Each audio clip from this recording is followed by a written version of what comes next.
ជាកិច្ចចាប់ផ្ដើមនាងខ្ញុំសូមគោរពជំរាបសួរដល់គណៈគ្រប់គ្រងសាលារៀនលោកគ្រូអ្នកគ្រូនិងជំរាបសួរសិស្សានុសិស្សទាំងអស់គ្នានាងខ្ញុំឈ្មោះអ៊ុនជីលីនីមកពីថ្នាក់ទី8 NJSC3 ជាប្រធាន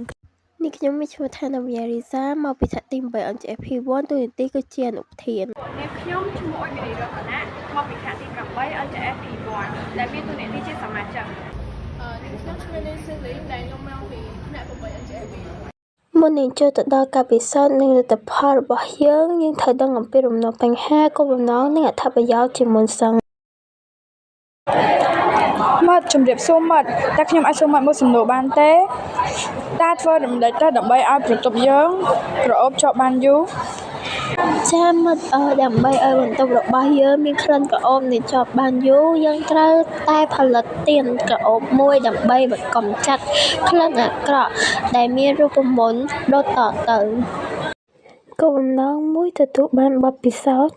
ពីរទទួលលទ្ធផលដែលអាចយកទៅប្រើប្រាស់ក្នុងជីវភាពប្រចាំថ្ងៃ3អាចយកទៅតុបតែងផ្ទះ4បង្កើតអារម្មណ៍ស្រស់ស្រាយជាមួយនឹងក្លិនធម្មជាតិរបស់ទៀនអត្ថប្រយោជន៍1បង្កើតភាពស្រស់ស្រាយនិងកាត់បន្ថយភាពតានតឹង2ជួយសម្រាកនិងបំបាត់សម្ពាធ3បង្កើតអារម្មណ៍ល្អក្នុងការសិក្សាឬធ្វើការឥឡូវនេះយើងចូលទៅដល់គ្រឿងផ្សំរបស់យើងម្ដងមានដូចជាក្រមួនសណ្ដែកក្រមួន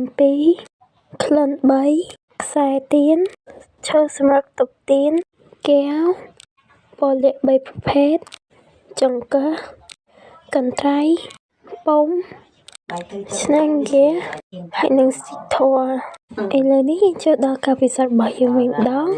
អ្នកគ្នានៅមុនដំបូងហ្នឹងខ្ញុំរៀងធ្វើខុសជាកតេតិចប៉ុន្តែខ្ញុំអាចបញ្យល់បានគឺមុនដំបូងយើងត្រូវមានក្រមួន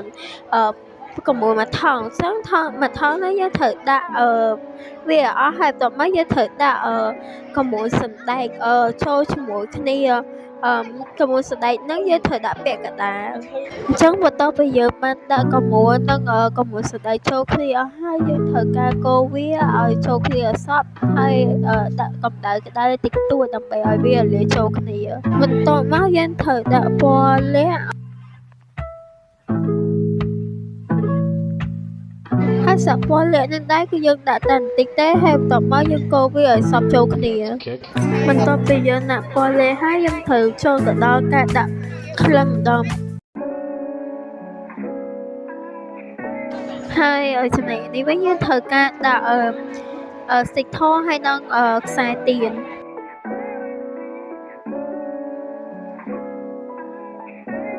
ចឹងនៅឡើយនឹងដែរនៅពេលដែលយើងចាក់ទឹកទៀនចូលក្នុងកែវហើយនៅសល់បន្តិចនេះយើងអាចចាក់ទៅលើពុម្ពបាន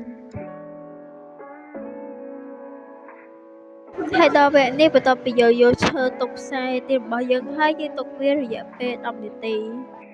ហើយនេះគឺជាផលិតផលដែលបានធ្វើរួចចេញបន្ទាប់ពីយើងបញ្ចប់នៃការពិសោធន៍និងលទ្ធផលហើយយើងចូលដល់ការសន្និដ្ឋាននិងអនុសាសន៍ម្ដងចឹងយោងទៅតាមការសន្និដ្ឋានគឺការផលិតទៀនក្រអូបដោយដៃខ្លួនឯងក្លិនក្រអូបតាមរយៈដំណើរការនៃការផ្លាស់ប្ដូរធាតុគីមីដោយប្រើគ្រឿងផ្សំធម្មជាតិនិងគ្រឿងទេសដោយមិនបង្កផលប៉ះពាល់អារម្មណ៍ឬជីវភាពប្រចាំថ្ងៃចំណែកអនុសាសន៍វិញគឺត្រូវដាក់ភ្លើងតិចៗកុំឲ្យក្តៅពេកត្រូវជួយទុកដាក់សម្ភារៈឲ្យបានត្រឹមត្រូវចេះរក្សាដំណោះស្រាយបានរបៀបដោយ